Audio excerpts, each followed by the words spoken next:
here we are. Here we are. It is August 19, 2024. Hope you're all doing well. Yeah, hello Sandra and Elle, and let me see. There I go. There I go. Don't want to go all the way down. Okay, LL. Analog Synth Player, and Alicia DeMoss. And Geofactor 3. I just want to say I am living a fucking nightmare at my age, approaching 70. I am sorry that I never got to read your comment. I capture so many comments, and I just haven't been up for doing a response to comments. I get it. I don't know exactly what you're living. The details differ. But when life becomes a nightmare, especially now in the era that we're living, it's very difficult to get out of that nightmare.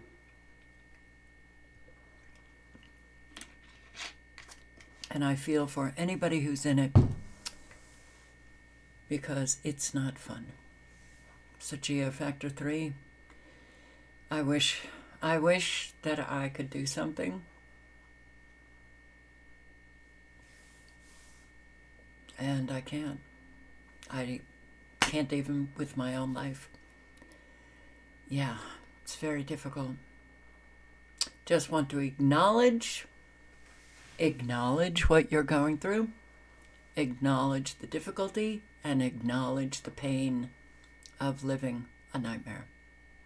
It's very important to acknowledge people's experience and not gloss it over and not, trample their experience with your experience, because experiences are very different, and the differences need to be acknowledged. That's how you respect people.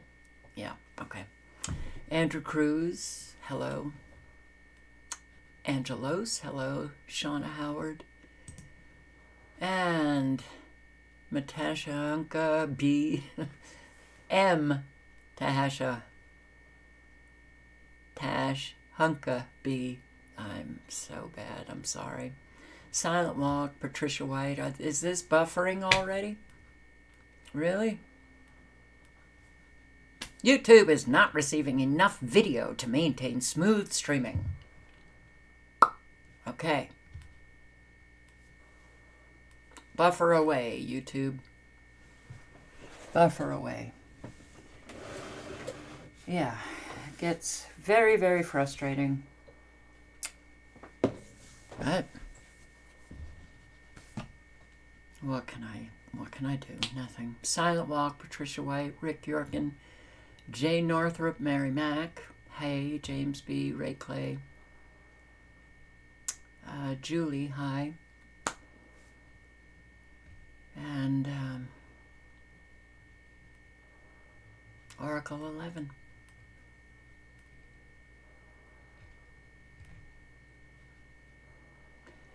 Rained. You got rain on Saturday, Ray Clay.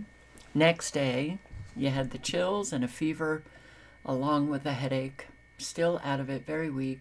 Cold rain came out of nowhere. Yeah.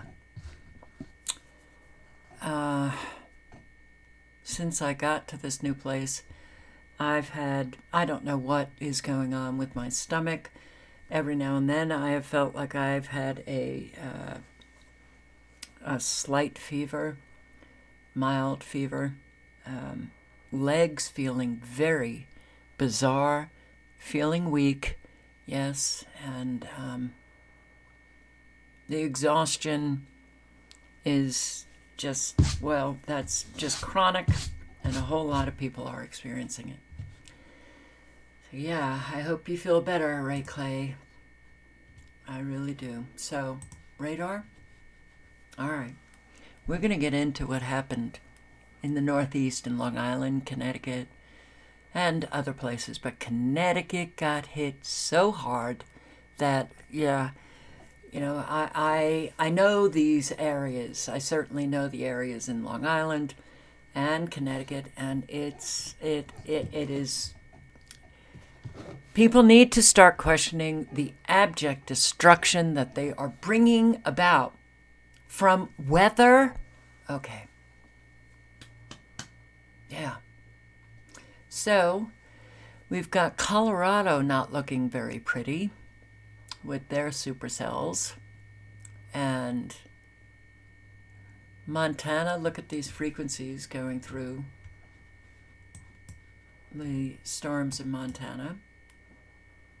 Hit them hard, yeah. Get them.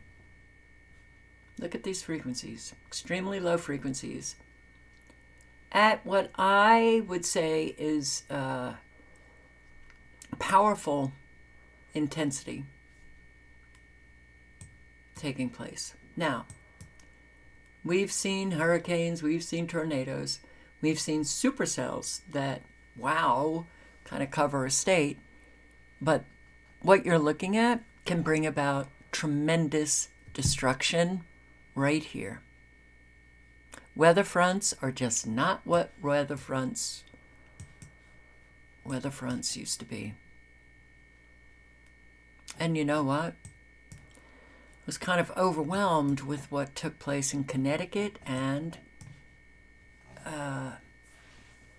Long Island, New York, Northeast. And I think maybe a whole lot of mainstream media was also kind of overwhelmed with what took place in the Northeast, that I didn't even see anything in Arkansas.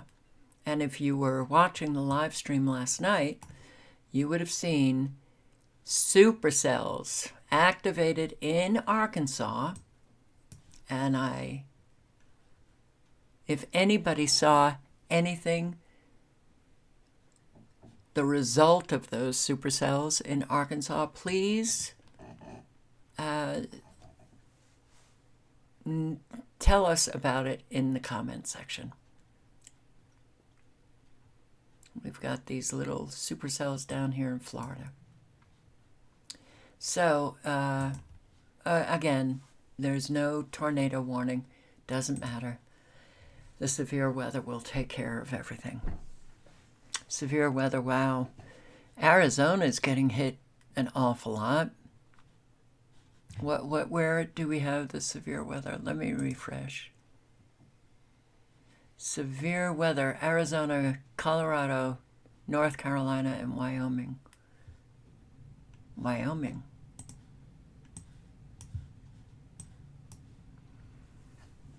Oh. Yep. Supercell activation for severe weather. Okay. So, we've got counties, and I'm going to read them as best as I can. And I will post the link because, I just hope that you're bookmarking these sites and keeping a very close eye on the weather, because people are being destroyed. People are dying from severe weather. Homes are being washed away. Roads are being washed away. Bridges are collapsing. So please pay attention. So in Colorado, Lincoln County. Wyoming, Crook County. Colorado, again, El Paso, Pueblo County. Fremont as well in Colorado. Pima County in Arizona. Logan and Weld in Colorado. So Colorado's got a lot of counties that are looking at severe weather. Cochise County in Arizona, North Carolina, Mecklenburg, and Union. And I will post a link to the radar site as well.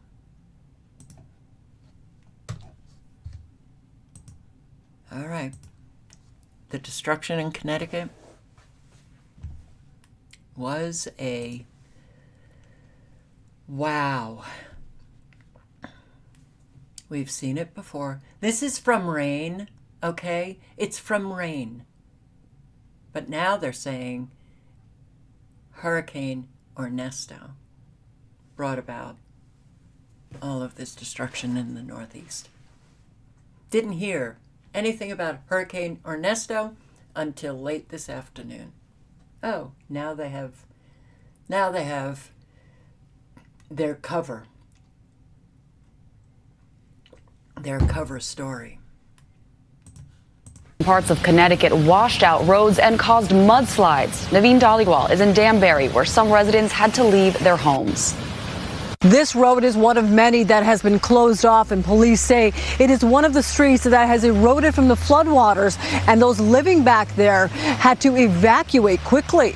The floodwaters in Danbury were fast and furious. It's crazy. It's never been this intense before. Angelica Alvarenga captured cell phone video of the mayhem at the Berkshire Hills apartment complex on Shelter Rock Road where she lives. Oh my gosh! Oh my gosh! Floodwaters eroding the roadway, cutting a path through the landscaping. Like, our foundation is lifting. There are rocks blocking cars in.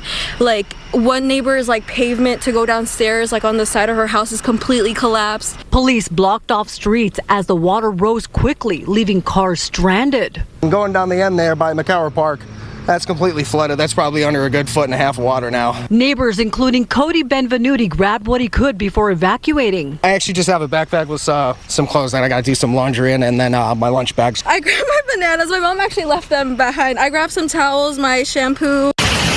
The intense rain caused havoc in parts of western Connecticut Sunday evening. In Southbury, fast waters of Purchase Brook overwhelming the Flat Hill Road Bridge just outside in Heritage Village. The water too tough for this storm drain as it gushed into the roadway. And back in Danbury, It's because they told us we wouldn't be able to go back in for at least 3 days or something like that. I have all my animals in the car. I grabbed some of their stuff too. neighbors have been told once the rain stops, engineers will assess the damage, and many here are crossing their fingers and hoping Mother Nature spare their homes. Passable now, including parts of Route Mother 34. Nature. Other roads gave way, including right next to a banquet hall pictured here. Fire officials tell us an event was going on at the time with more than 100 people. Thankfully, no one was hurt. We spoke to the Monroe police chief, who says the town has not seen damage like this in about 2 decades. All of our roads have been compromised. The most heavily hit is Route 34, which travels between Newtown and Seymour, Connecticut. We have a bridge that is completely washed away, and several edges of the roadway have been compromised and have washed into the ravine. The chief says the state DOT is assessing the damage. He urged drivers to give themselves extra time for the morning commute. And in New Jersey, flooding along Interstate 78 in Hillside left cars stranded in floodwaters today. This happened near Chestnut Avenue in Union County. Traffic was at a standstill while some drivers took a chance and went right through the flooding there. New Jersey State Police say everyone was safely removed from their vehicles and cars are getting towed. And parts of Kearney and Union County, New Jersey, were also flooded. Along Schuyler Avenue, you can see water bubbling up from drains and manholes.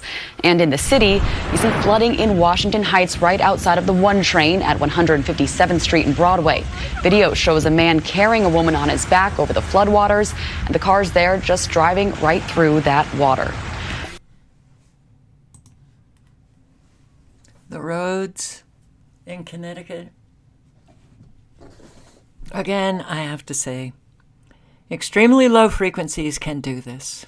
They use extremely low frequencies in virtually all of this severe weather to control the weather, to intensify, the weather. And when they emit those frequencies through the ground, which they can do, and or into the atmosphere, to steer, to intensify, to control the weather. Through the ground, look at this. Look at the amount of destruction in Connecticut, these roads. Good morning, Robin. So this was some extreme flooding here. I mean, take a look at the damage left behind this morning. Behind me, you see a huge section of the road that was ripped away in these floods. We have this gas line that's exposed as so much of this road caved in. In fact, look behind me there in the trees. You see that? That's the hot tub from the house across the street that was brought over here by these powerful floods. We saw scenes like this play out all across Connecticut. At times, hundreds of vehicles and people who were stranded in the floods. Overnight flash floods sweeping across the Northeast. These roads in Connecticut looking more like rivers, with more than a foot of rain falling in parts of the state. Raging waters roaring past homes, sweeping away some cars. There's a lot of washed up roadways. A lot of trees are falling, the soil's very loose, and obviously shelter. Oh, go on. The fence got wrecked. This is the worst I think I've ever seen. At least 2 people missing overnight after they were swept away by the current, and more than 40 people were stranded at a campground after a bridge was washed out, cutting off their escape route. Rescuers rushing to save dozens of drivers trapped in the flooding. Watch as people come to the aid of a man and his dog after his car was stuck in the water. Meantime, powerful rain and flooding is also inundating New Jersey and More on New Jersey. But Connecticut, man, floodwaters damage roads and buildings, and we're looking at why is that happening to me? Why is that happening to me? I don't know. But massive destruction. It's oh God, Something has to change, don't you think? The downpours, overwhelming drainage, causing flooding, especially in low-lying areas. This video shows just how high the water got, submerging cars near the Southbury Plaza. There's all rivers around here, so it floods pretty bad, but first time we've seen something like that. Tanya and her husband Andrew were waiting out the storm in their car when they noticed the rising waters. But before we knew it, we looked up and there was a new car in the middle of the intersection that wasn't there before. And then we realized there was somebody in it. The guy was having a hard time getting out of the car, and then he said his dog was in the car. And Partridge says he was going to help, but a good Samaritan already sprung into action. And that's good. Look at this. Look at this.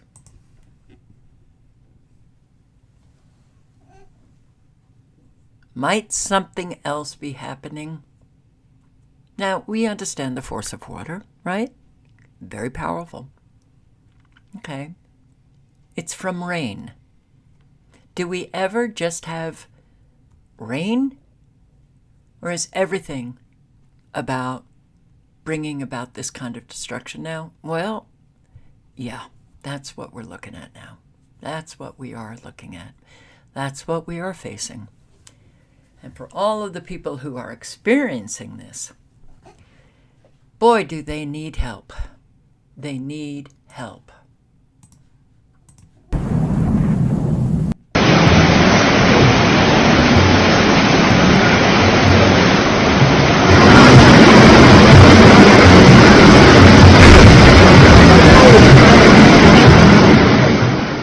The heart of this story lies in the heavy rainfall that pummeled southwestern Connecticut, particularly in Fairfield, New Haven, Litchfield, and Hartford counties.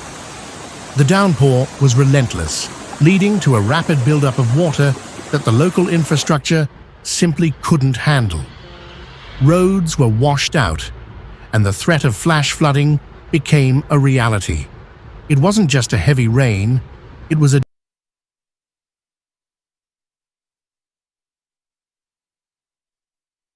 deluge that would set off a chain of destructive events across the region. Recognizing the imminent danger, the National Weather Service quickly issued flash flood emergencies and warnings for the affected counties.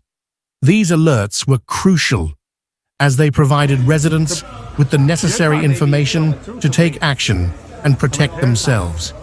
Unfortunately, the severity of the weather meant that even with these warnings, many were caught in perilous situations. As the waters rose, emergency crews were called into action across southwestern Connecticut. One area particularly hard hit was Southbury, where widespread water rescues took place. The emergency teams were stretched thin, responding to multiple calls for help as people found themselves trapped by the floodwaters.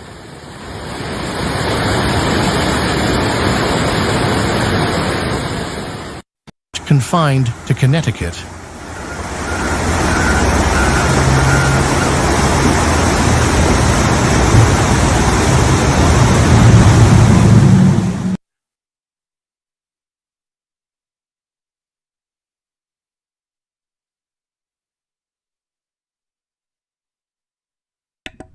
The link is in the chat if you want to watch the full video. Oh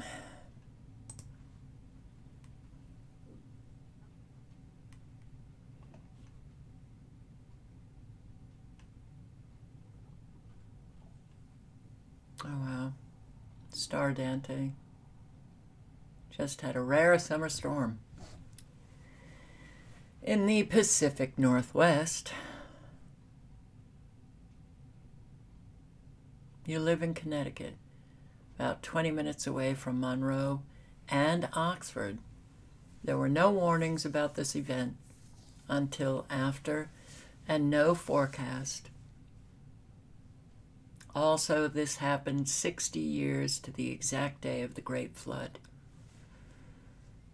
John Stone, if you're that close and you're okay, I hope you go to these areas and just help the people that are in need. Just show up, ask what you can do to help.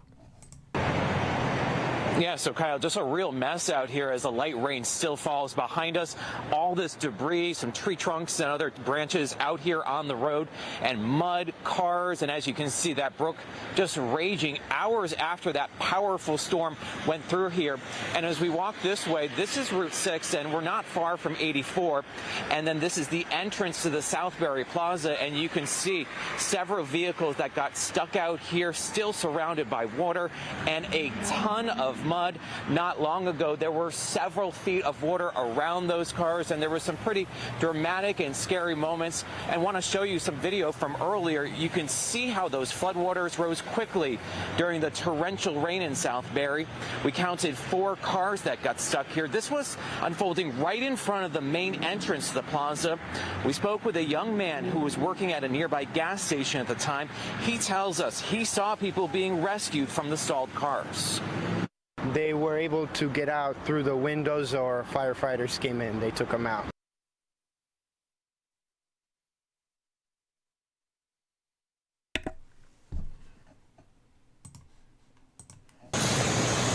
Well, hey there, Kevin. Yeah, so just up and down 67. It's just been car after car that's been on the side of the road, and just damage is as far. Exhausted, emotionally, physically. It's been rough. Courtney and her husband were driving back from brunch when the water started to rise. Oxford Volunteer Fire Department came out here and they pulled us both into their car. They put all the men on top of the fire truck and all the women and children on the inside of the vehicle, and then they almost didn't make it out either, so we were almost stuck. I think I'm glad most people actually made it out here, so that's terrifying. They would be taken down the street and had to pass what was left of the old Sawmill mini golf center. A 3-bay refrigerator, I don't know where it is. It's gone, washed it right out of the building. As well as the gas grills, the 2 big freezers, chest freezers that we had, they're all gone. I don't know where they are. Can't piece this back. How do you piece this back together? How do you do that? Really, look at the concrete. How do you get rid of this asphalt? How do you do it? Over the 30 years Al has owned the property, he's never seen anything like this. The Mafia blocks there, I heard they weigh over 2 tons, the big concrete, like they were little toys. They're just all over the place. One's up against the building, others are just strewn all around. Yeah. They moved them like there was nothing. And back out here live, you can see them just setting up a little bit of a fence there, trying to block off what is left of the mini golf center. You know, it is a staple of the community. Al was telling me that folks would go for fun to relax in the summertime. Now they will be figuring things out as they head through the next several weeks, which will be a big cleanup, not only for Al, but many businesses that are stretched along Route 67. Now,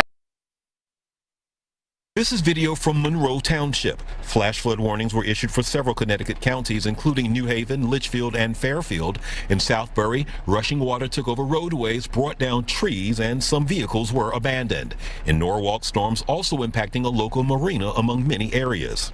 For some, the cleanup at Glen Apartments may take a couple of days. The National Weather Service says more rain is expected Monday evening. Mary Rosado is hoping it's minimal. Yes, I was terrified. It's the first time I experienced, because I've only been there 4 years. So it was the first for me. My car was all flooded, everything. It was scary, like I was living in the middle of an ocean. It was that bad? Yes, it was terrible. As you come back to us live, Natasha, now the only thing we've noticed as we know that more rain is expected is that we've had periodic showers coming through, lasting very minimally, if you will, and thunder has been going on and off since we've been in this spot for about... Oh, boy. Man, wow. Look at this. A once beautiful home is now a broken and wet pile of mess. Homeowner Vicky Kosh says she left last night once the storm started flooding her driveway. I slept at my neighbor's house up the hill, and I could see the destruction from the hillside. But she never expected her home of 13 years to be a total loss by the next morning. My home is destroyed. My whole first floor had at least 4 feet of water in it. Vicky's septic tank was seen floating in the river, and her deck, which used to be over the water, is now in her former backyard. The dam that held the water back destroyed, allowing for the water flow to rip through the bridge on Park Road. It's amazing that the main culvert stayed, but the rest of the bridge got washed out. Fred D'Amico, who owns property just right across the street, was also impacted. His parking lot washed out, damaging his tenant's motorcycle. The tenant left his motorcycle there. He said the water came up so fast he couldn't get it out. He says in the 20 years he's been in the area, he never witnessed anything as bad as Sunday night's storm. So hopefully we'll get the power turned on so we could at least find out, assess the damage better. The road destruction, though, in Connecticut is really intense. This is what was their driveway. This is a local road. This really paints a picture of what's been going on in southern Connecticut in about the last 24 hours. So basically, water, debris rushed down.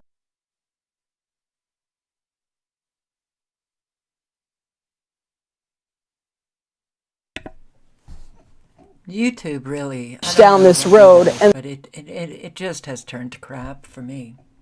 There's a drain right here which was basically overwhelmed, causing their driveway to just collapse. I was just talking with Kim, one of the homeowners here, who said she just all of a sudden at 3 p.m. saw water rushing into their house, about a couple inches on the first floor, about 5 feet inside. Their driveway collapsed. You can see pieces of metal of what was their driveway.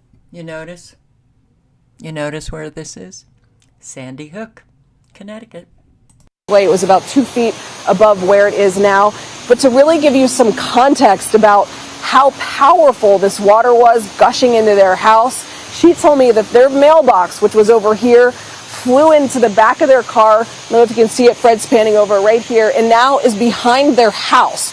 So that mailbox flying all the way behind their house. Luckily, the family here is safe, she said, and as it was happening, I said, what were you feeling? She said, I thought our house was going to wash away. Thankfully, they're okay. You mentioned one person has died. One is still missing in Oxford, Connecticut, which is about 6 miles northeast of here. Also locally yesterday, a home for seniors had to be evacuated. Another report that there was a wedding going on with about 150 people that got stuck because of the floodwaters who were ultimately rescued. Vlad?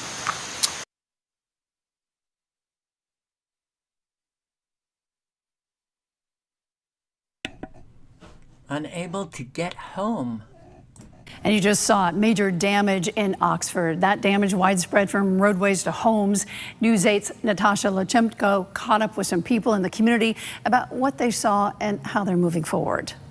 Right now we're walking to get our cars. We were driving around for 3-4 hours trying to get as close as we possibly could. Oxford resident Jim Wandishan and his neighbors Craig and Sawyer Eads did not expect to have to walk home from the movies last night, but that's exactly what they had to do. The movie got out, and then it was mayhem. We were down in the Southbury Cinema, and everything was flooded. I'd never seen anything like it. They say they tried to get as close to home as possible, but were stopped by the floodwaters and had to park in a nearby cul-de-sac. I was just really shocked, to be honest. I never would have thought this would ever happen. And there's just monstrous rivers just flowing the road, and it was extremely hard to get through. The end filled with rocks and debris. Roadways, on the other hand, filled with rocks and debris from the floodwater. Sarah Raccasano, who also lives in the neighborhood, showed us video of her street during the storm. The entire driveway, the entire property was completely consumed with rushing water going downwards. And you can really see the extent of the damage here behind me, a gaping hole where Kettletown Road once was. Neighbors tell me this happened early yesterday afternoon and that they have never seen anything like this in this area. It is very sad. It actually hits home now, how devastating this can be for the town. Laborde Road also closed off due to a partial road collapse. Oxford First Selectman George Temple tells us cleanup will begin today, starting with checking on cars stranded in floodwater. And although the road ahead to cleanup is long, Oxford residents we spoke to say their community is resilient. We're all coming together, trying to make sure we're all, in good spirits. So it's been okay. In Oxford. The resilient community. Yes. 2 swept away in Oxford as storms hit town hard. Guys, the power of water, it's absolutely incredible. So like we've been mentioning all morning, this portion of the state saw anywhere from 12,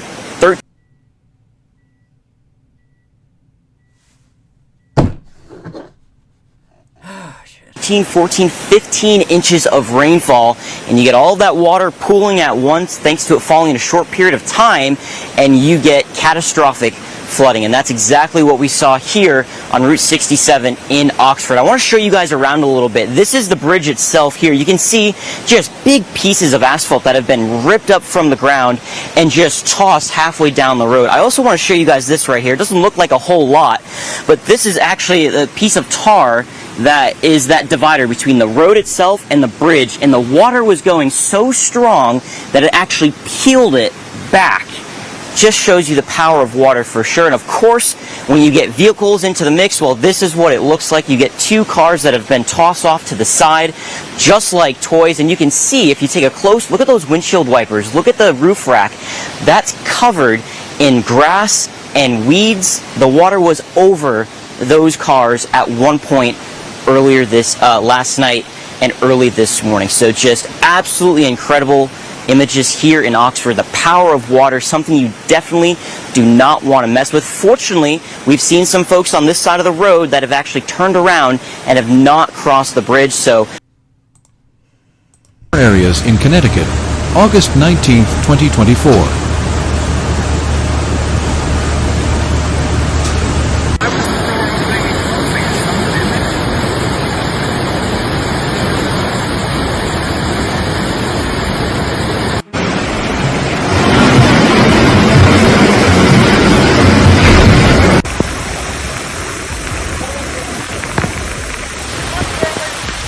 Downgraded to a flood watch, covers the towns of water.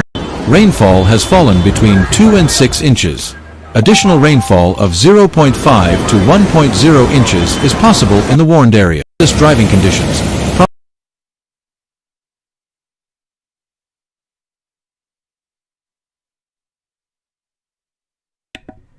I will put the link in the chat should you want to check out that video and subscribe to these. ZMT weather, Undosphere. All right, storms drench tri-state, swamping mass transit and roads. Oh, so many flights were canceled.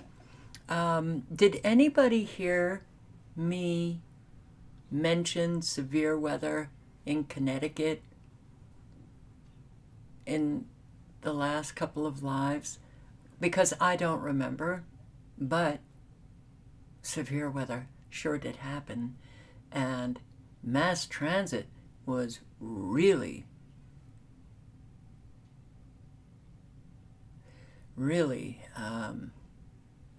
hit hard.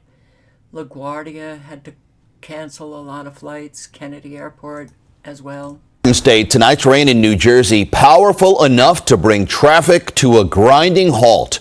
Hundreds of vehicles had absolutely nowhere to go on the Garden State Parkway in East Orange. The water there practically swallowed half a dozen cars, including a state trooper's cruiser.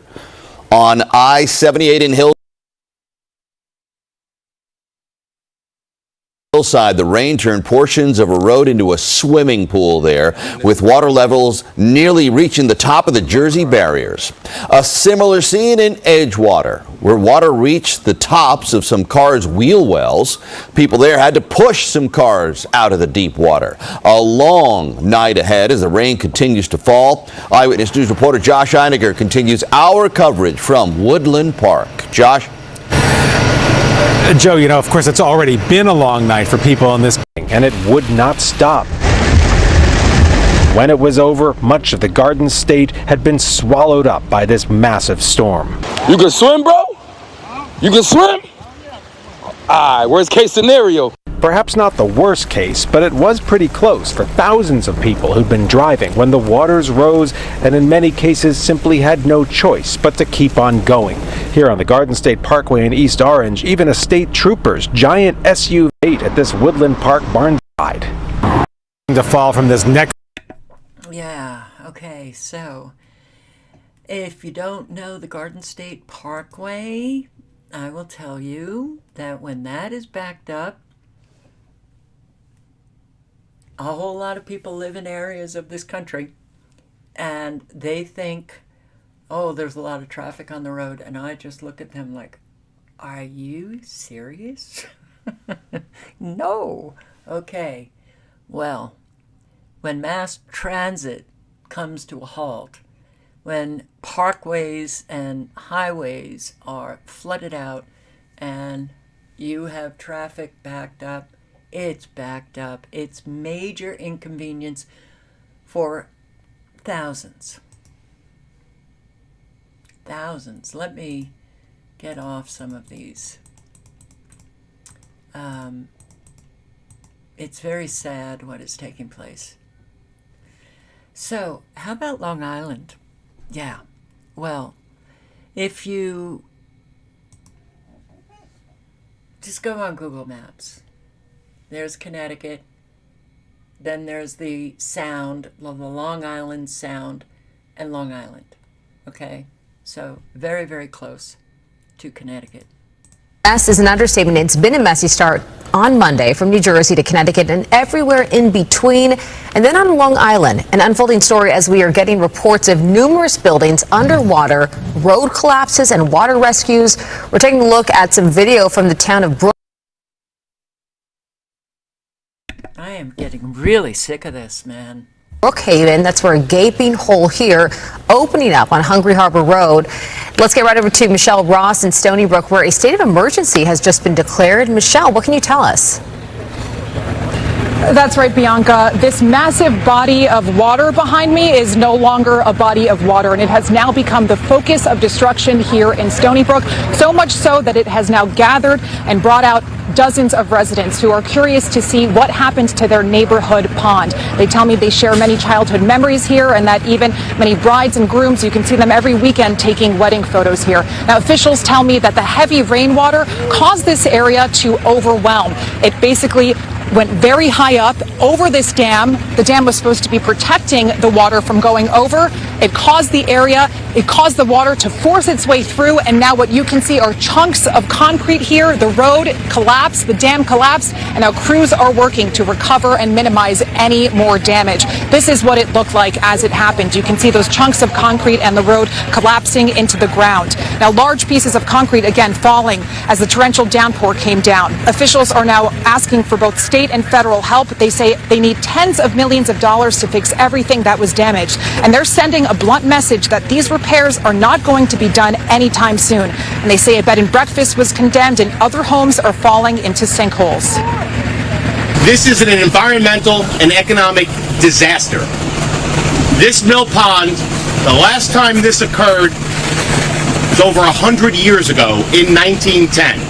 Millions of gallons of water, turtles, fish, everything is downstream, along with the personal belongings of many of the houses that were flooded. This area, this road, Harbor Road, that was washed out is a catastrophe. Now back here live, you can see some water flowing. This is the creek that filled this pond, but because the dam has collapsed, it will not fill the pond. So this water will continue to flow until there is a stopping point here. Officials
Weather warfare.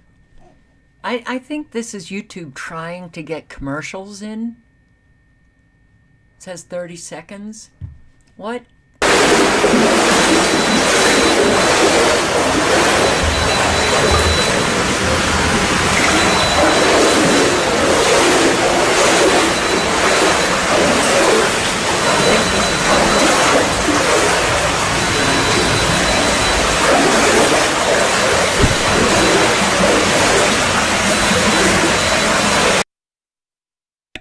Start asking questions.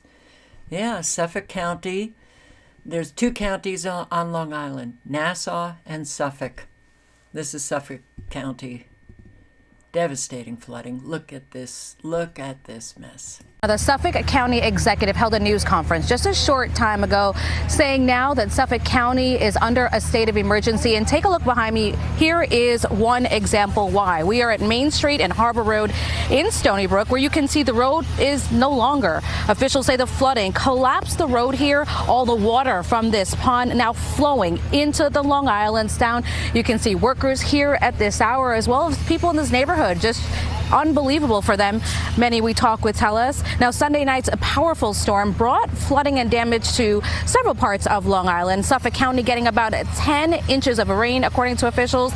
Stony Brook University also canceling check-ins for students for today due to the flooding as well. Now, take a listen to Suffolk County Executive Ed Romaine, again, who held a news conference just a short time ago. Road that collapsed, and workers here just trying to get back to some sort of normalcy here. Well, the normalcy will take a while. Homeowners on Long Island pleading for help from flooding. Oh, wait. 5 days ago. Manhasset is Nassau County. People on Long Island are pleading for help as they keep dealing with flooding issues. Yeah, homeowners in Manhasset, this is what they're dealing with. Flooded out basements from heavy rain. And they say an engineering study was supposed to be done after they were inundated by Hurricane Ida, but they claim nothing's been done, and they live in fear every time it storms. News 4's Paisley Chang talked to homeowners. She's now live in Manhasset with what they're saying here. Paisley. Yeah, well, there is no major storm predicted, but there are sandbags lining this garage door, and that is exactly the point. Homeowners here say because of the frequency of these spot storms that cause flash flooding, they never know when flooding is going to happen, and they fear that if nothing is done about the street or the drainage, then it's going to get worse before it gets better. I waterproofed the windows and put sandbags up along all my basement windows. Anne Marie Bray has no choice but to protect her home from flooding that happens on Nassau Avenue in Manhasset. Water coming in my basement. In 2021, remnants of Hurricane Ida forced water into her basement 7 feet high. Her neighbors couldn't escape either. Belongings destroyed. Their cars ruined. One time it flooded so bad that the small windows that lead into my basement, they burst from like how fast the water was rushing down the street. After Ida, residents say the town of North Hempstead told them help was on the way. An engineering study would be done, but so far, no changes. And with every storm like the one last week, residents fear the worst. This was Jared Armandariz's back and front yard. So much rain, the water almost covered this fire hydrant. My backyard already had 4 feet of water, and thank God in an hour it was receding, but that hour felt like 10 hours. Residents believe the water gushing from Muncie Park down this hill has much to do with their flooding woes. This video, taken right after last week's flash flooding, shows broken pavement and roadway. All that water ends up in front of their houses. There's nothing else we can do, you know, unless somebody does something. This has been now 3 years and nobody has done anything to help us with the water. Nothing, not one thing. A town spokesperson said in a... Because it's deliberate. They want you destroyed. Now, I didn't grow up. I lived in Port Washington. That's Nassau County on Long Island. For my 9th through 12th grade of high school. Manhasset is the next town over from Port Washington. Manhasset is a very affluent area. I say that because there are still people who believe that only the poor are being targeted with weather warfare. It's not true. Not true. So, if you're one of those who think that, I hope you reevaluate your thinking, because your thinking is off. But state of emergency declared in Suffolk County and Stony Brook and all of these areas are, you know, I don't know now, but they were affluent areas years ago. Moments ago, County Executive Ed Romaine just signed a declaration of emergency, and that is to get dollars here from the state and the federal government right away. I'll show you why they need those dollars right away. You're taking a look at Mill Pond, overtook the road, and it went downhill from there. Now take a look at this. I mean, it literally swallowed up half the houses of people who live on close to this road. Look at some new video right in at some of what's left behind at the back of this home along the road as the backyard somehow caved in during last night's storm. Now the backyard this morning no longer, rather a cleanup site as crews are hard at work this morning. Now Suffolk County Executive Romaine says this is one of several sites hit with 6 houses damaged with personal belongings floating down the creek. Rocky Point saw a mudslide with tops of cars covered with mud. Over at Stony Brook University, 150 students displaced today, and he went on to say that more than 70% of the county are on cesspools and septic tanks than opposed to sewers, and that's why they truly need more of. As I look down and I look at all the cesspools that have flown and their mess flowing into the Sound, I think that's a very strong argument why Stony Brook needs sewers. And this is a ongoing struggle in Suffolk County. Really a storm unlike anything else. We've had a lot of heavy weather. A lot of these houses get a ton of flooding and it does a lot of water damage, but Last night was an incredibly intense storm, and waking up in the morning and knowing that one of our roads had come down. I mean, we always have issues with the roads, with potholes, but we've never had an extreme disaster kind of like this. And all of this damage is just eye-opening this morning. You're taking a live look at one of the roads that is also cracked on the other. Going to really take some time to get this. It looks like war. It looks like a bomb hit this place. And this is just one of the many locations impacted from the intense overnight rain here in Suffolk County. Here is a closer look of that road we showed you earlier today that came down and collapsed because of the millions of gallons of me. He is blessed to be alive. Our master bedroom that we were asleep in is now somewhere in Stony Brook Harbor. Ron Borghese bought this Brookhaven house on the water a year ago. This morning, his bedroom and part of the backyard gone, washed away. The foundation is exposed and a walkway of bricks come to an abrupt end. Millions of gallons of water in Mill Pond washed away too. Torrential overnight rainfall overwhelmed the dam below and destruction followed. Once it started to scour out the dirt and the sand and the stone, unfortunately the road gave way, and as soon as that collapse started, there was nothing that was going to stop it. A state of emergency was declared in a plea to receive state and federal help for local. In nearby Port Jefferson, water was seen rushing through the ground floor of this apartment building. Many commercial businesses were flooded and closed, like the CVS, as residents were left without their medication. We need an inhaler. We got 3 people in our house that has asthma, and now they don't call me to tell me to go somewhere else. Nothing. Back in Stony Brook, the empty pond brought out hundreds of curious residents who share memories here. As for Ron, he is now picking up the pieces. Everything, all my memories of kids and parents, and it's all gone in the water. Pray to God we'll be able to recover, and I'm a pretty strong guy. I think we will, so we'll figure it out. Lots of people trying to figure things out. New Rochelle, this is New York. Residents who live on Whitewood Avenue in New Rochelle say they are frustrated by constant flooding on their street after it rains. News 12's Jade Nash caught up with some of them to get a look at the conditions earlier today.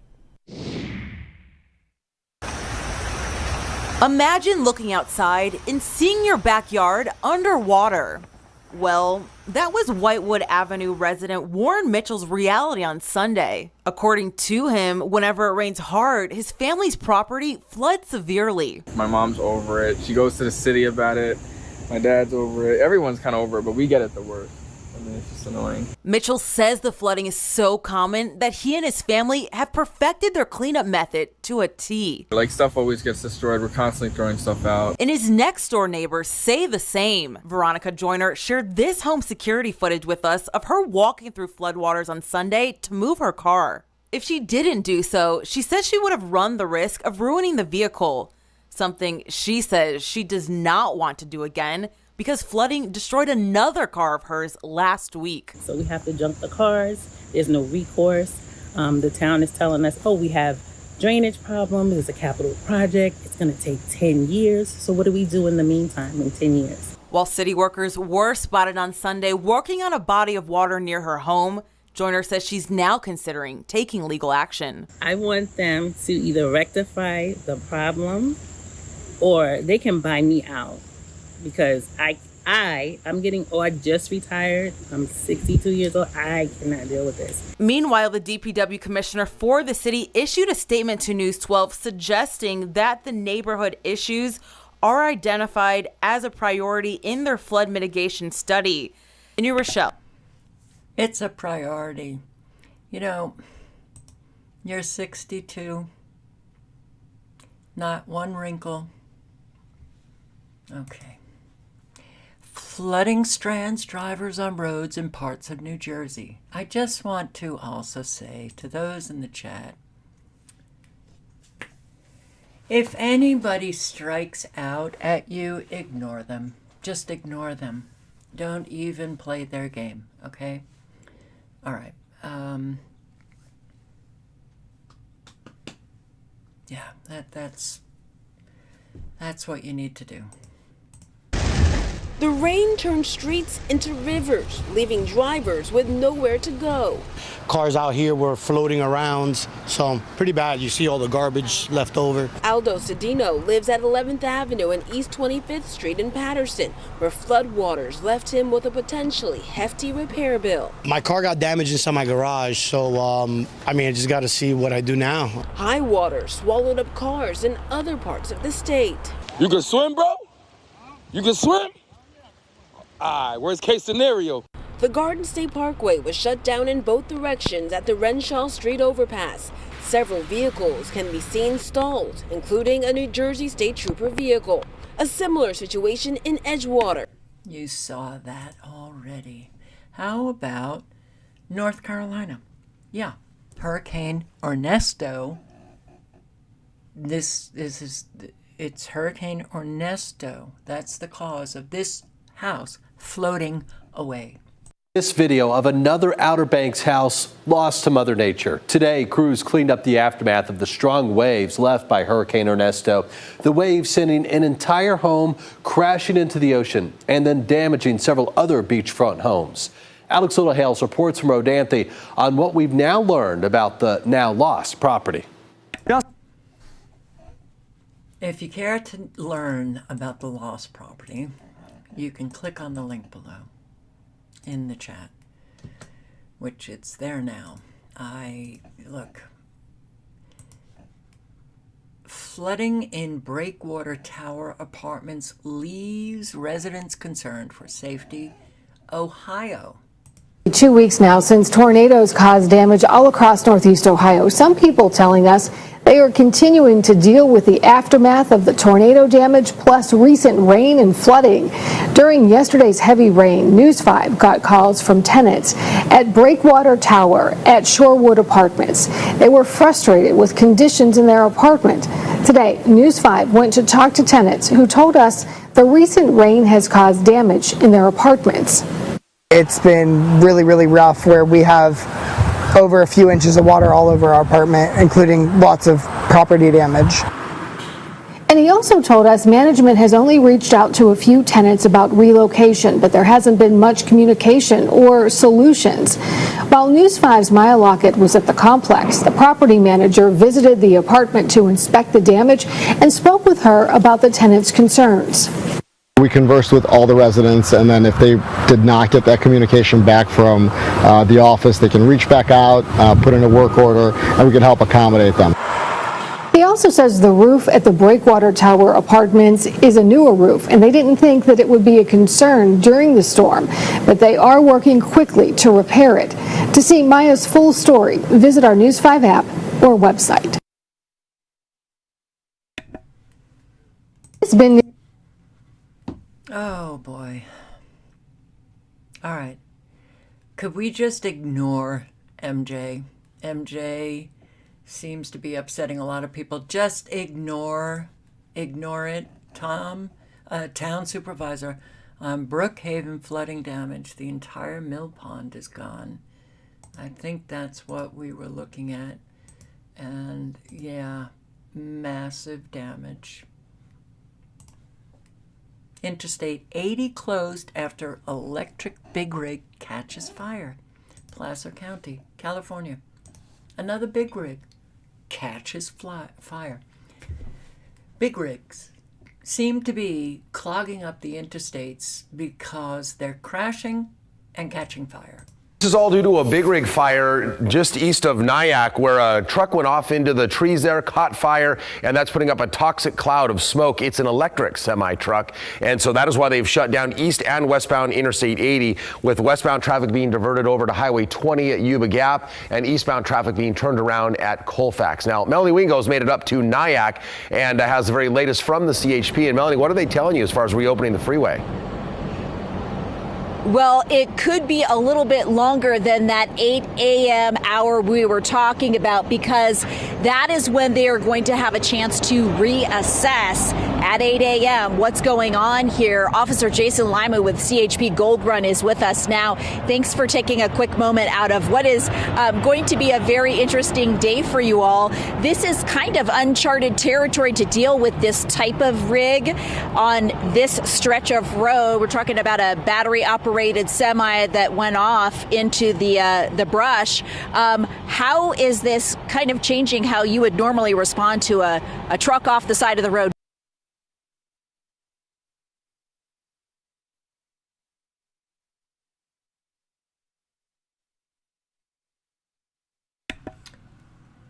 Anybody want to listen to the end of this? The link is in the chat.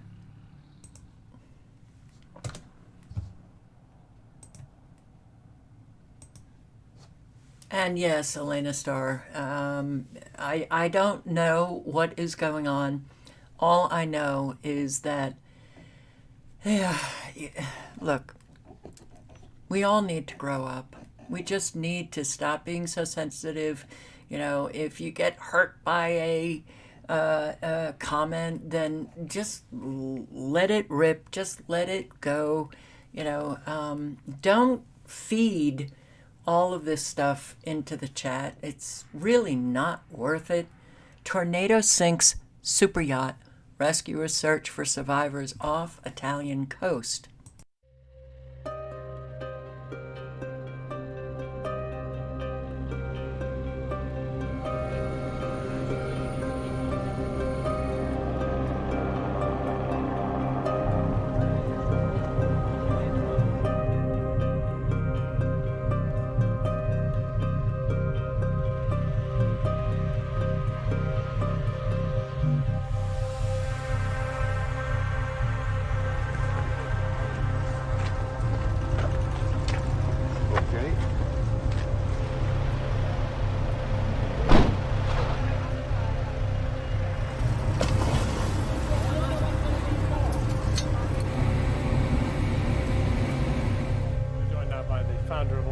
Mike Lynch. Mike Lynch, HB there alleging that he willfully misled them about the company's finances in the run-up to the acquisition. Is there truth in it? No. 11 billion. Well, that's a whole nother story. But yeah, a tornado off the Italian coast. Okay. And yeah, we're not alone with this massive flooding. Vienna.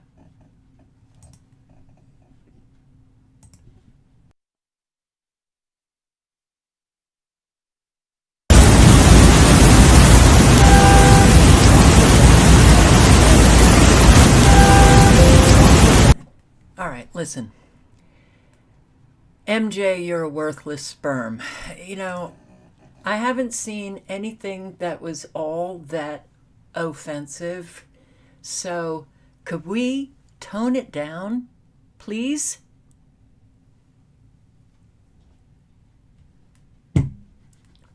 The arguing is kind of distracting. It's distracting for those in the chat, but it's also distracting for me. Stop it, okay? Just, can we get out of, you know, the sandbox? You know, shake hands and go home. I don't know. Floods continue in Austria.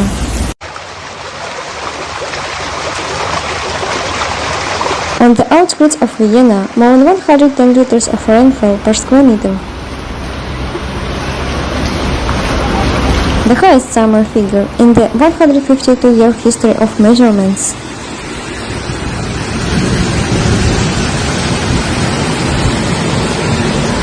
In just 13 hours, 600 fire calls were made.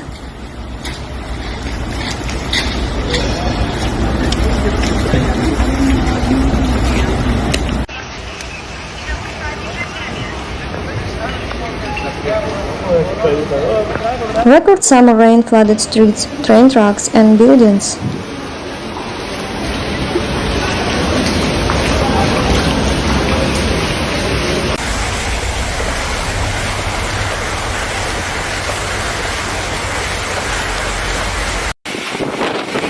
Into buildings and did not affect the entire. Isn't it interesting, though? Vienna looks like Connecticut, looks like New Jersey.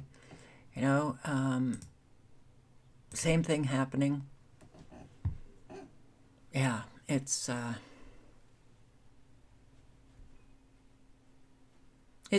Tonette. It's all right.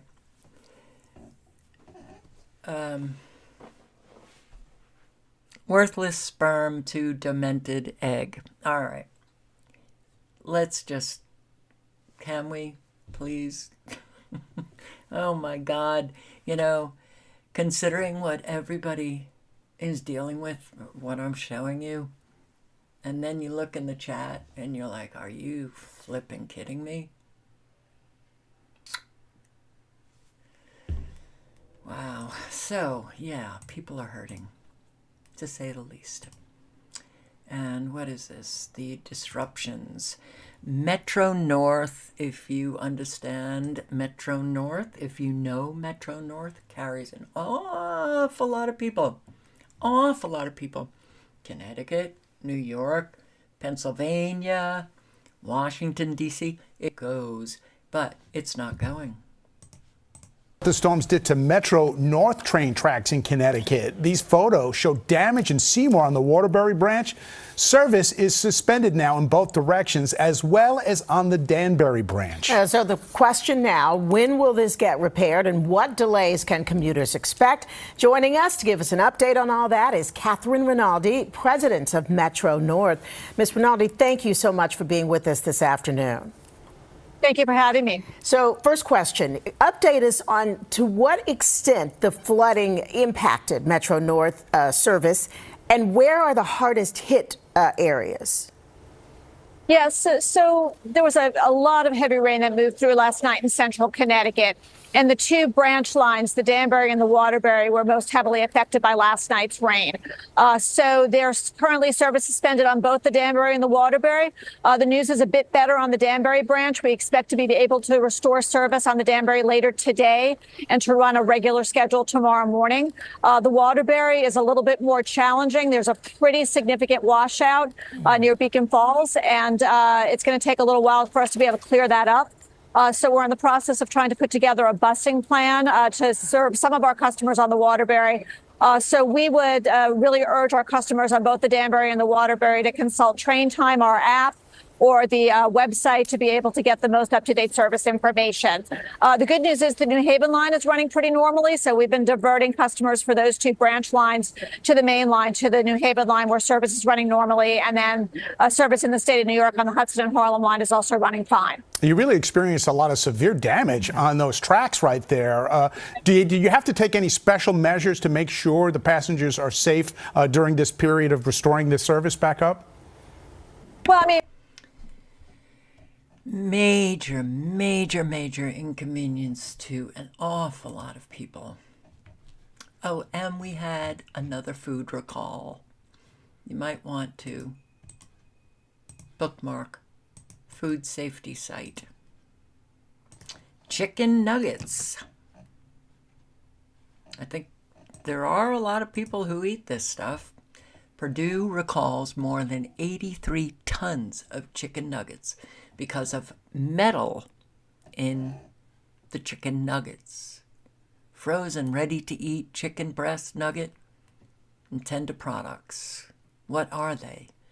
The 22-ounce vacuum-sealed plastic packages containing, quote, Purdue Simply Smart Organics.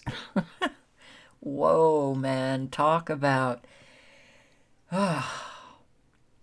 well, lying in advertising is just fine for Americans.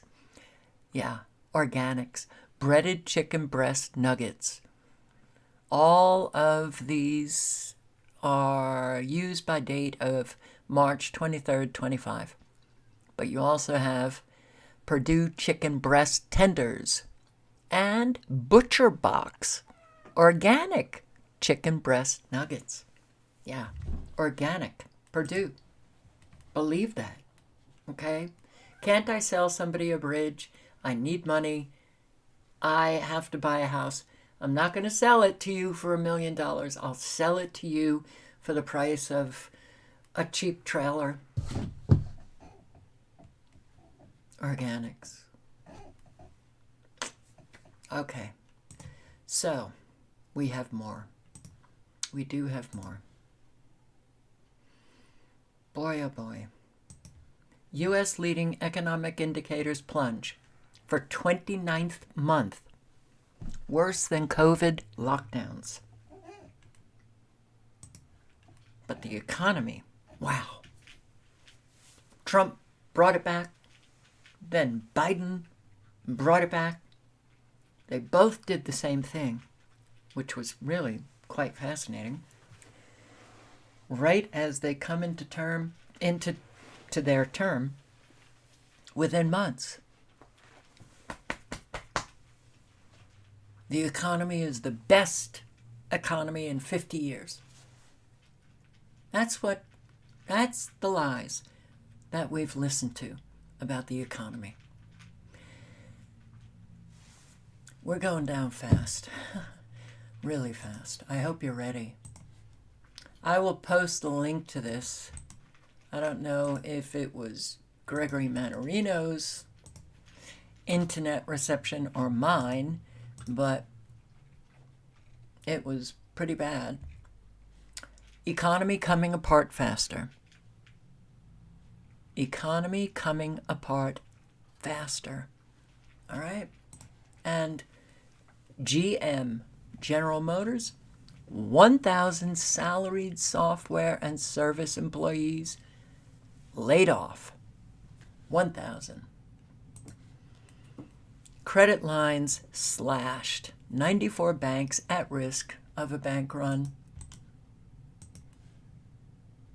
Hardly anyone can get credit.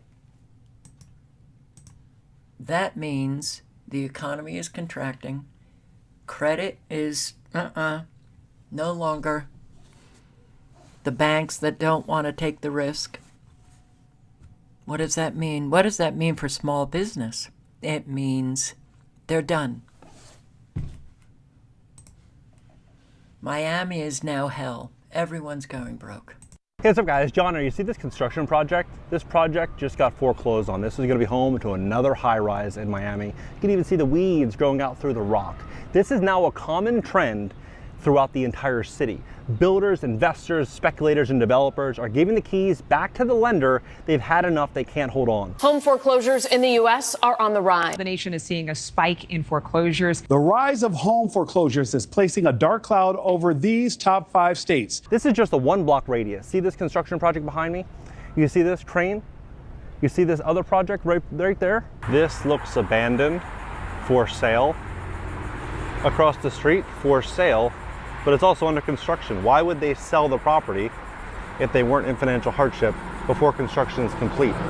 Another one down the road, for sale. Another project, for lease, for lease.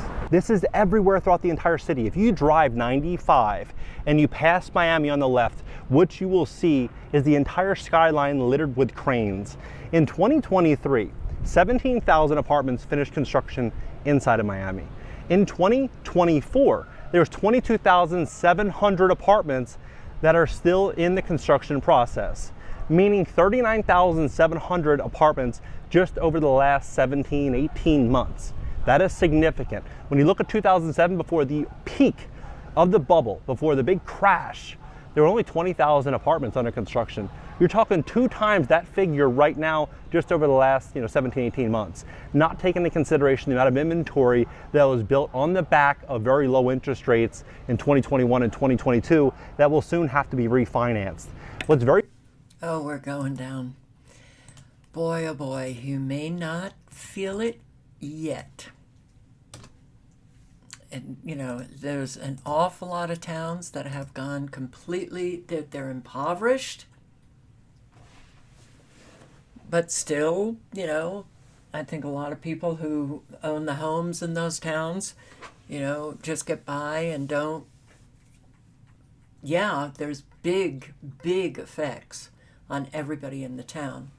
when the only thing left in a town, is post office and library, and up in Maine, you had a horrible supermarket, and there was a little bit more in Maine, but all of these towns that are impoverished, you cannot expect these towns to be brought back up. They won't be.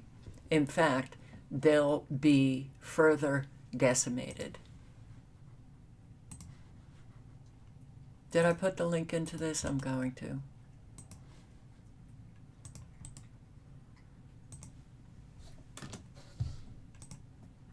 And I do subscribe to him on my other channel. So, residents in Denver share their concerns about a tax hike for affordable housing.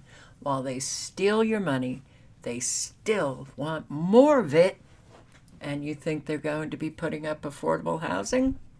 Well, in Denver, voters may see another measure on the ballot this November. The Denver City Council is considering whether to approve a measure that would raise sales taxes in the city to fund affordable housing. Your reporter, Andrew Hobner, joining us live tonight. And Andrew, you spoke with voters just ahead of when City Council will make their decision. Kelly, it's looking like this is going to go to a public ballot, but the debate that we are probably going to see in City Council on Monday is about who is going to be the beneficiary of the affordable housing, something that residents here are split on. Longtime Denver resident Mavis Harris sees a possible storm brewing in November. It could be 50-50. On Monday, the Denver City Council will vote on a potential 0.5-point sales tax increase that would raise $100 million to support 20,000 affordable units over the next 10 years. The folks that are working in this space, I trust what they are seeing and what they are saying, but I also trust what our constituents are saying. The area median income, or AMI, in Denver is $91,280 for a single person. For a family of four, it is $130,400. Councilmember Chantel Lewis debated on what percentage of that income should have this money directed to them, while others said that there is a difference between market rate apartment price and rates reflecting the median income. 60% of AMI used to be able to afford market rent, right? Then people at 80% of AMI could barely afford market rent. If we get to the point where the rents continue to increase vis-a-vis incomes, this allows us to respond to that. Enough. People have to start to understand that these state governments, that the local governments, they are literally lying to their constituents, to those that they represent, and wherever the hell the money goes, it doesn't go to where they say it's going. Security at the Chicago DNC is nuts. All right, Jimmy Dore, he put on a show last night in Chicago. So he's in Chicago, and yeah, okay. The DNC security, it is really, they're so afraid that someone is going to do something to all of those Democrats. Here we are in Chicago. We are nowhere near the United Center or the McCormick Place. No, we're miles away. And do you see what they're doing? This is in the richest neighborhood in Chicago. This is the Gold Coast. Look, show them. Show what they're doing. So,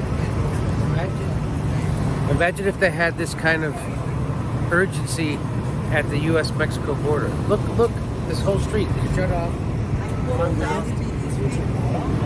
Right here, close down. All blocked out. The neighbors don't know it. The neighbors don't. Look all the way down the street. It's all, this whole street is blocked out.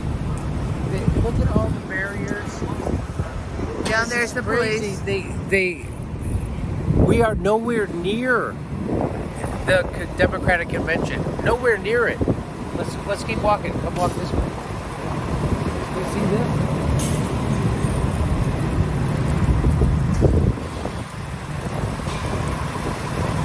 They're fencing in the entire fucking neighborhood. They're fencing in the entire. This is unbelievable. This is the richest neighborhood in Chicago. They're fencing the whole thing in.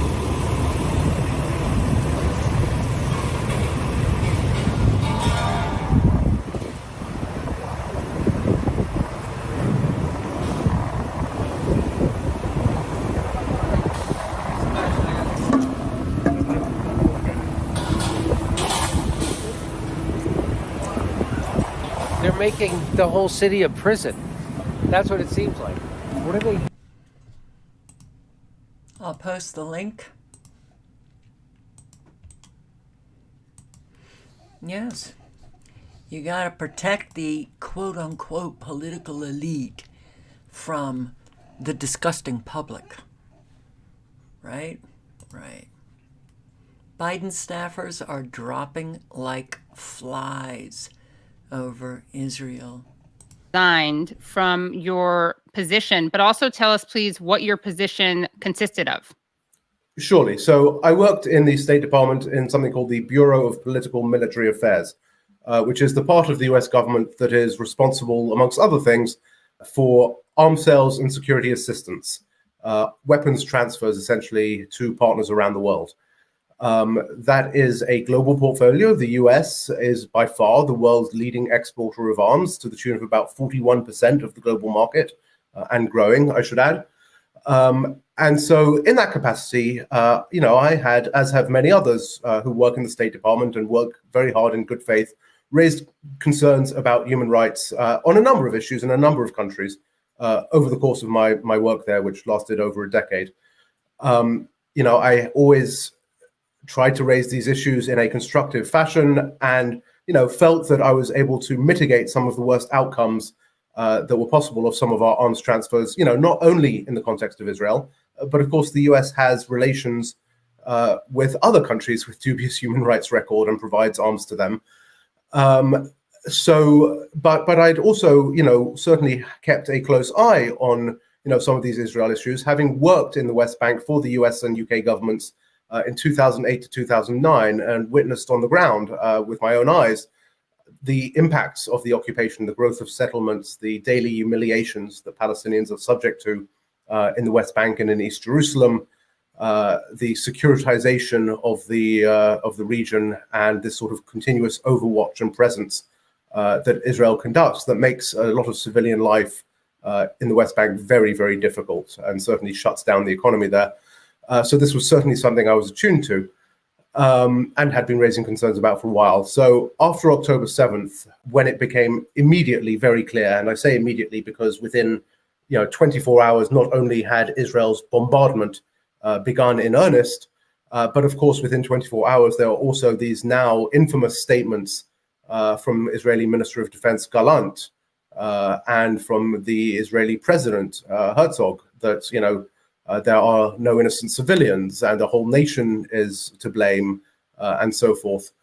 So it was very clear very quickly to me that what we were looking at was going to be of a significant scope and scale beyond anything we had seen before, because of course we have seen repeated clashes between Israel and Hamas in which thousands of Palestinians have been killed over the last 20 years, 15 years. It was also very clear very quickly to me that the US government was not going to lift a finger to try and pull this back, to try and walk Israel back from the brink, to try and impose any sort of restraints that frankly were not only in the interest of Palestinian humanity, but probably were also in the interests of Israel's own security. If you look at its positioning in the region now, the damage it has done to its own prospects for peace and security, I would argue that we failed not only Israel, not only rather the Palestinians and ourselves, but we failed Israel as well in that moment. So first of all, I resigned when it became clear that this was the path we were on. And then second, when it became clear that there was, absolutely no space for any discussion or debate. And that's what has really set this apart for me, and I think for many of us across America, is that, on any foreign policy issue in the State Department, there's always discussion, there's always debate. There's always consideration of what are the other options? Is this the best one? Are there things we can do to mitigate any harm we may cause? In this instance, the directions were coming from the top of the State Department, from the White House. Let's move forward as quickly as we can with everything Israel wants. And we see the results today. And so faced with the scope and scale of the destruction and also with the inability to move the needle at all, I think that this is an important discussion for the American people to be having. This is our tax dollars that are paying for these weapons, paying for this devastation. That discussion couldn't be had within the government. So I felt that bringing outside the government, bringing it to the American public was the right thing to do. And to do that, I had to resign. We need all government people to resign, to quit their jobs. And yeah, we're going to listen to this because this is the nut job. This is, okay, first of all, it was such an undemocratic process that Kamala has just been, she's the reigning queen. There was supposed to be a vote, there's supposed to be a campaign, and then they vote on who's going to be the presidential candidate. None of that took place. Just, Kamala. Okay.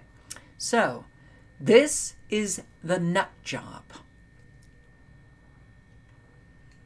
that's going to be president if selected. I don't know what to say. I don't know what to say anymore. I just want to show you this. I can imagine what can be and be unburdened by what has been. You know?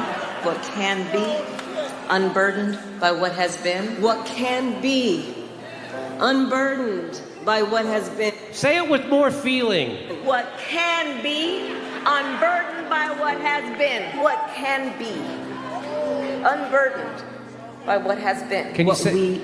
Now make it your own. Just make it your own. And see what we believe can be unburdened by what has been. What now, can be. Say it sitting down. Unburdened by what has been. Now, can you say it in a way that distracts Bill Clinton from checking out the pussy behind the camera?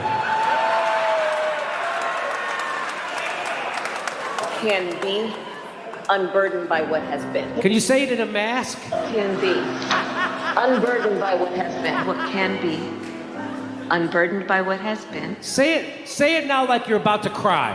Who we can be, unburdened by who we have been. What can be unburdened by what has been. Now, say it like you just took your shoes off. Where we can be, unburdened by where we have been, and unburdened by where we are right now. What can be. Say it like in a mask again. Unburdened by what has been. What can be. Say it like you're drunk. Unburdened by what has been. What can be unburdened by what has been. What could be unburdened by what had been. What can be. Now yell it. Unburdened by what has been. What can be unburdened by what has been. What can be unburdened by what has been. What can be unburdened by what has been. What can be unburdened by what has been. Unburdened by what has been, believing in what can be. What can be unburdened by what has been. What can be unburdened by what has been. What can be unburdened by what has been. What can be unburdened by what has been. What can be unburdened by what has been. What can be unburdened by what has been. What can be unburdened by what has been. What could be unburdened by what had been. What can be unburdened by what has been. What can be unburdened by what has been. What can be unburdened by what has been. What can be unburdened by what has been. What can be, what should be unburdened by what has been. What can be unburdened by what has been. What can be unburdened by what has been. See what can be unburdened by what has been. What can be unburdened by what has been. What can be unburdened by what has been. Unburdened by what has been and knowing what can be. Have a sense of vision about what can be unburdened by what has been. To see what can be unburdened by what has been. What can be. Everybody. Unburdened by what has been. This calls for a Venn diagram. I didn't know she said it so often. Clearly, somebody in her corner thought that was a brilliant thing to say, so profound.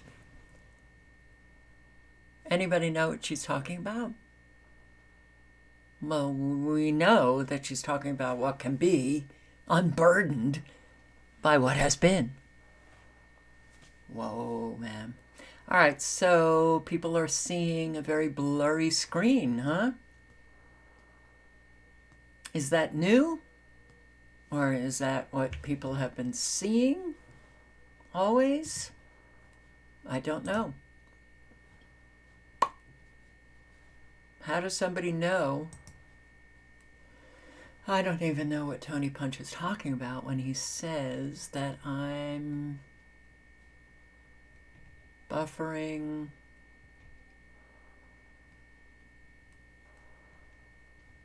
I'm streaming in 360p. I don't even know what that is. I'm sorry. Yeah, I know. My live streams suck. What can you do? Cash-strapped California inches closer to handing taxpayer home loans to illegal migrants. One step closer to making hundreds of millions of taxpayer-funded home loans available to residents living in the country illegally. Democrats on the California Senate Appropriations Committee unanimously approved AB 1840 to move forward. Legislation seeks to amend the California Dream for All Shared Appreciation Loan Program, an initiative launched last year that provides first-time home buyers with a loan of up to 20% of the house's purchase price for down payment or closing costs. If passed and signed into law, illegal migrants living in California would be eligible to apply for the piece of the pie. Once again, California has chosen to prioritize illegal immigration and fiscal irresponsibility over the needs of its citizens, all while facing a $60 billion deficit that will ultimately be passed on to taxpayers. I think it's already being passed on to taxpayers, but really, Californians? Oh boy, do people need to stand up, man. Oh boy. Oh boy. I look. Our greatest enemy, our fellow Americans. Not doing anything. Just, oh well. Illegal migrants when so many Americans are hurting. Okay. And yes, Joe Biden, Kamala Harris, force states to fund health care costs for illegal aliens starting November 1st, 2024, while the average U.S. family pays $23,968 per year for health insurance. The illegals that these families will, well, just add more to that 24,000. Add more, because you're going to be paying for illegal migrants to have free care. Schmucks. Dangerous schmucks. Illegal border crossing surpasses 12.5 million since Biden-Harris took office, most in U.S. history. Okay. Yeah. New immigration program launches today. Parole in place. Biden citizenship program for migrant spouses in U.S. launches. Parole in place. Give legal status to all spouses and their children. Expose secret migrant flights. Well, I've posted on those secret migrant flights. And here they're talking about bringing in an awful lot of these illegal migrants to boost up the voting numbers for Democrats. If that was the only reason, we'd still have a major problem. But for sure it's not. They're far more dangerous because our presidents are selected. So, does it matter? No.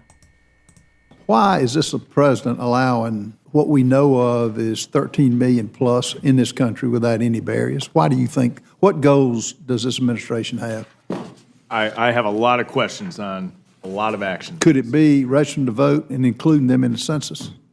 Could be. What consequence, as the voter, when you register to vote today at the bottom, you fill the questionnaire out at the bottom, I am a U.S. citizen. You check that. What consequences are there if you fraudulently check the box and then you're not? That is a federal penalty. But what we're noting is the states cannot require additional proof of citizenship. That was Congressman Ralph Norman asking a question that's been on everyone's mind ever since Joe Biden took office and began implementing his open border policy. Luckily, the congressman also shared some rather interesting stats that might explain why the Biden-Harris administration is so mindlessly gung-ho about letting people in without any kind of long-term planning.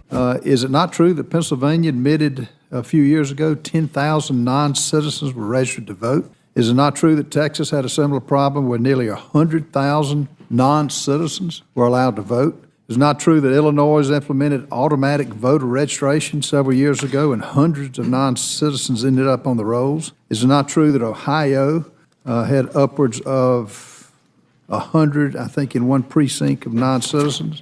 It's not true that a Georgia audit found more than 1,600 non-citizens had attempted to register to vote.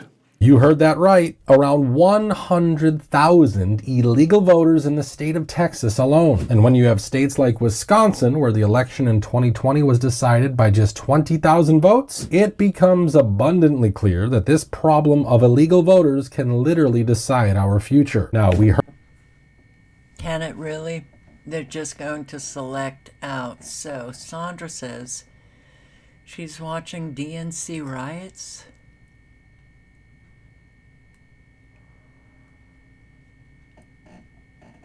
What's going on in Chicago?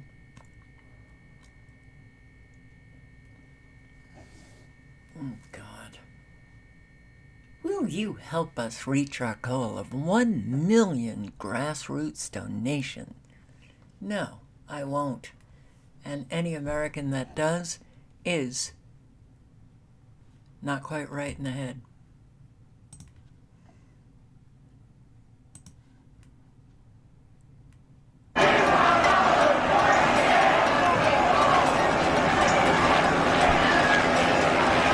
This looks like a protest. It doesn't look like a riot.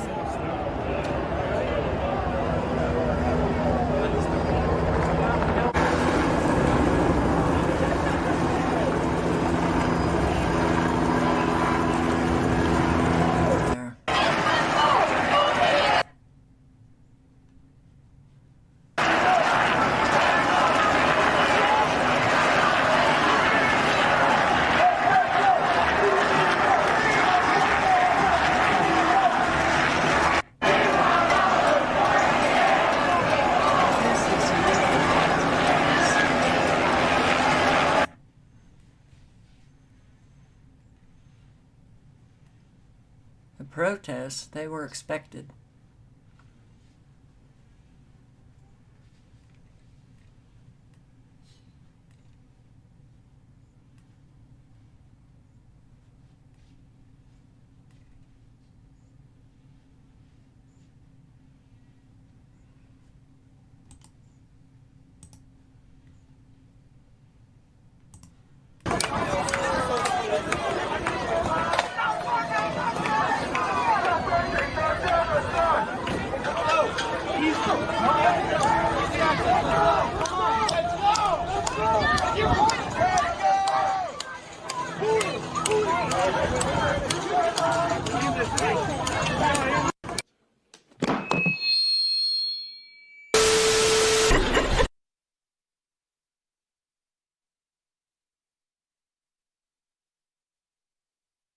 This just in, the mostly peaceful protest, but they did it in a mostly peaceful.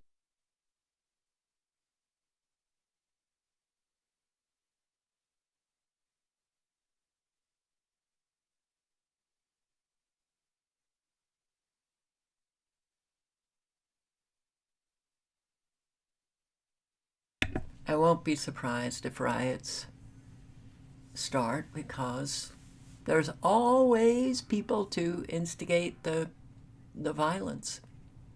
But so far I'm just seeing protests. Okie dokie. All right. Father body slammed and arrested by cops for taking suspicious early morning walk with his 6-year-old son.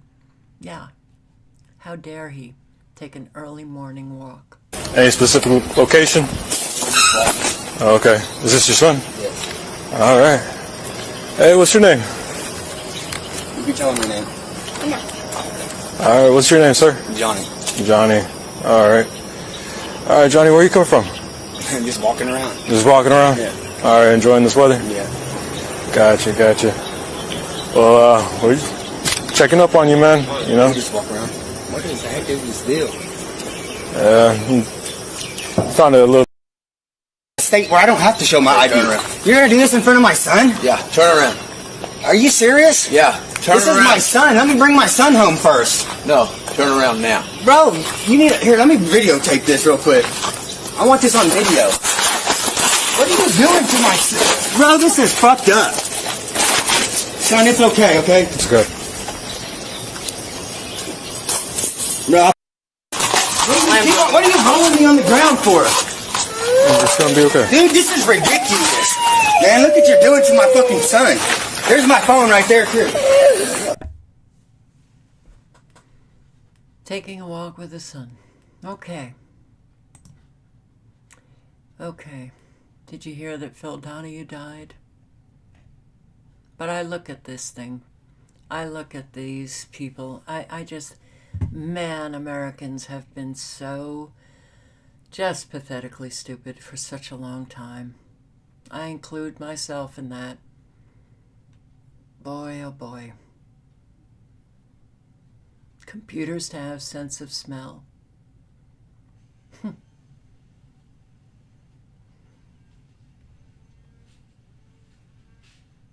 It's, just look at these headlines and it's... Oh boy.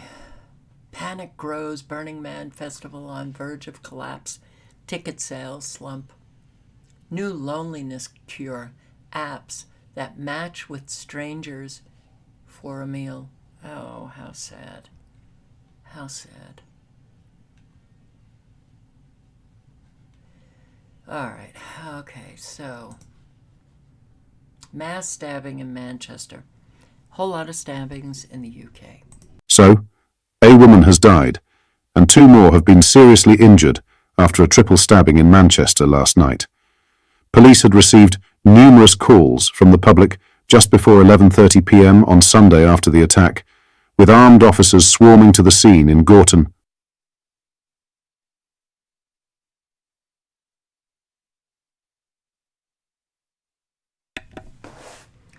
All right, if you want to see this, the link is in the chat. I really can't deal with the constant disruption. Greater Manchester.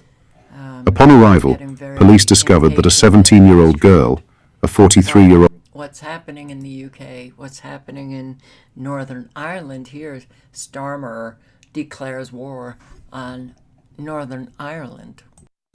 Unbelievable. From one crisis to the next with Starmer, isn't it? No wonder his approvals are going through the floor. Not content with declaring war on the people of England, he's now done the same thing to the people of Northern Ireland. Once again, completely dismissing any concerns, whether illegitimate or delegitimate, that the population may have. We're seeing similar disorder in Northern Ireland to what we've seen in England, to what we're seeing in the Republic of Ireland. And whether the government likes it or not, it does not just make people completely racist. Some of them have genuine concerns. But Starmer has said they are intolerable and they are clearly racist. Just once, try and ask people why they are on the streets. The only thing that has a zero tolerance in this country is anybody being unhappy with the establishment or being unhappy with immigration, despite the fact polling shows it is now top of people's priorities. But this government doesn't want to hear it. They don't want to listen to it. Of course we don't want to see violence. Of course everyone should be treated equally. But you are not going to solve this problem that is going to continue to spread by simply ignoring everybody's concerns, as I said, whether they're right or wrong. We'd much rather see peaceful protests, but I'm afraid while people don't feel listened to, they are only going to get more and more frustrated. If only the government had some brains, they'd see that. Yeah, well, okay. Oh boy, oh boy, oh boy. Apparently it is hate speech to say that men cannot be women. All right. But let's just listen, because there's another headline coming up that is really, is it shocking? A wee bit. Of course it is. Of course it's overdue. Now then, what do we get into? Remember we talked about this a while back. England and Wales judges told not to jail criminals as the prisons are full. I mean, what do? You send them away. You give them a caution or something. Senior judges quoted by the Times says the biggest concern over guidance is those convicted of assault likely to stay on bail. Can't use keywords.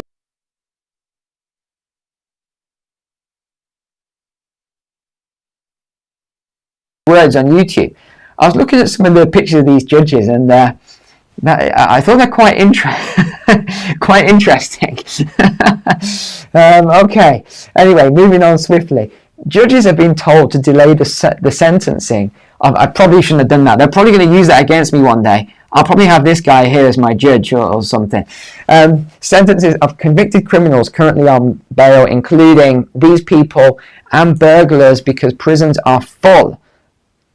Earlier this year, in a Court of Appeal case, they said that for offences that attracted shorter terms, judges and magistrates should consider imposing suspended sentences given current prison population levels. Yeah, will they ever go to prison if they have a suspended sentence?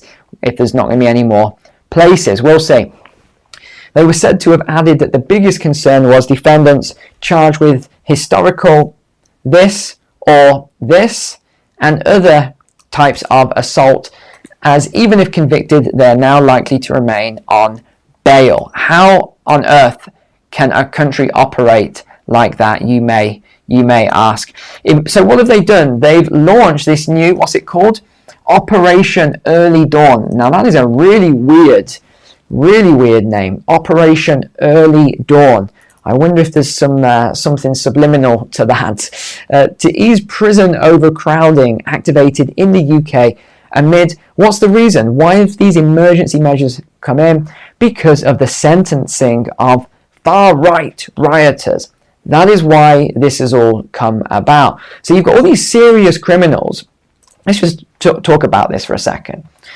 You've got all these serious criminals, which I just showed you there in black and white. That wasn't me. I love showing you mainstream media articles, because that way I can't be accused of, oh, this guy's whatever people will say about me, because I'm actually showing the mainstream media, which most people unfortunately watch and believe. So you see what those criminals, those worst sort of criminals, have done and what they've been sentenced for. And yet they're releasing prisoners early so they can convict people like, let's use an example here, shall we? People like online offences. Now, I'm not defending any of these people, just to be clear, but I do find it ironic that you get 3 years in prison, to 21 months in jail, 15 months in prison for Facebook posts now, 20 months in prison, 3 years, 2 months in prison, 3 months in prison, sending a false communication within. This is all online. You can see here, these are all online crimes. You can see, I've never seen this before, where they make an interactive page so you can go and look. This was the guy that looted the Lush store, the bath bombs. He grabbed a load of bath bombs. He also did other stuff, by the way, but I think he attacked a car or something like that. But I just thought it was interesting that he was all over the news straight away. They classed him as a 25-year-old white male. I thought that was ironic. They love saying that. White male, 4 years and 8 months in prison. And yet some of these other people commit all these serious stuff. They're out quite quickly. So this was what they're saying. The British government has activated emergency measures to ease prison overcrowding in England as more far-right rioters are set to be jailed for their role in the recent violent disorder. Over 1,000 people have been arrested and hundreds more have been charged in connection with the riots that broke out across the UK. That was based on the July 29th incident. Emergency measures activated to tackle prison overcrowding. So this lady is, she's a Secretary of State for Justice. I was watching the video of her walking around. Sorry, but I just thought it was really funny. Oh, what's this? What's that? Oh, that's a prison cell. This is the cell. Oh gosh, sometimes certain politicians, they get put into the wrong roles. Emergency measures have been activated by the MOJ to ease prison overcrowding as more rioters are being sentenced. Shabana Mahmood, the Justice Secretary, has ordered that defendants waiting across the north of England for a court appearance will be kept in police cells until prison space is available. To be fair, they don't some of these that are 18-year-olds that were just present at the protest who didn't do anything don't really need to be kept in prison cells. That it's just setting an example for everyone else. But this was activated this morning, Monday morning today. As of Friday, more than 300 people have been remanded into custody for these violent disorders, with 460 arrests. Many more are going to be. But here's the thing I thought was interesting. So sometimes you have crimes that take place, serious crimes, and the police say no evidence. You might have CCTV. There's all sorts of evidence, but they say, so there's no evidence, or there's not enough funding, not enough officers. But yet they're going to. They were talking. This could take years. They said they are not going to give up. They're going to keep going as long as it takes until they bring everyone to justice. So, does that make any sense? Why is it that for these protests and riots that took place, this is going to go on for years to convict everyone there? But then there's other things that take place and they haven't got the resources. It's very weird and very biased.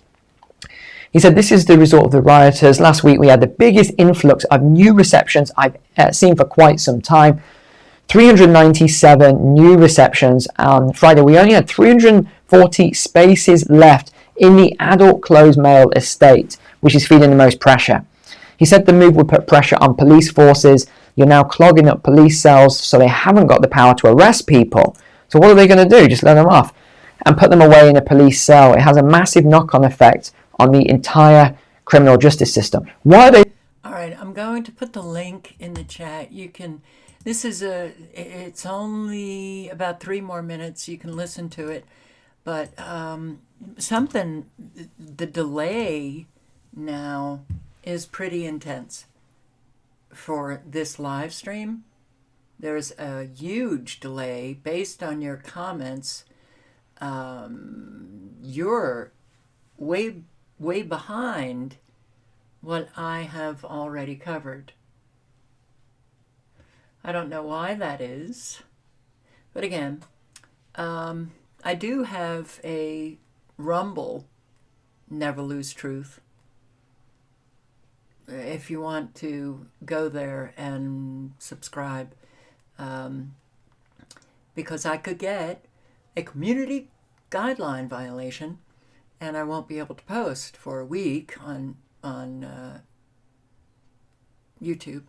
So, and I'm getting, wow, am I getting really tired of YouTube? But I've heard it from other people. Yeah, YouTube is where people that's where you get the most traffic. A whole lot of people just don't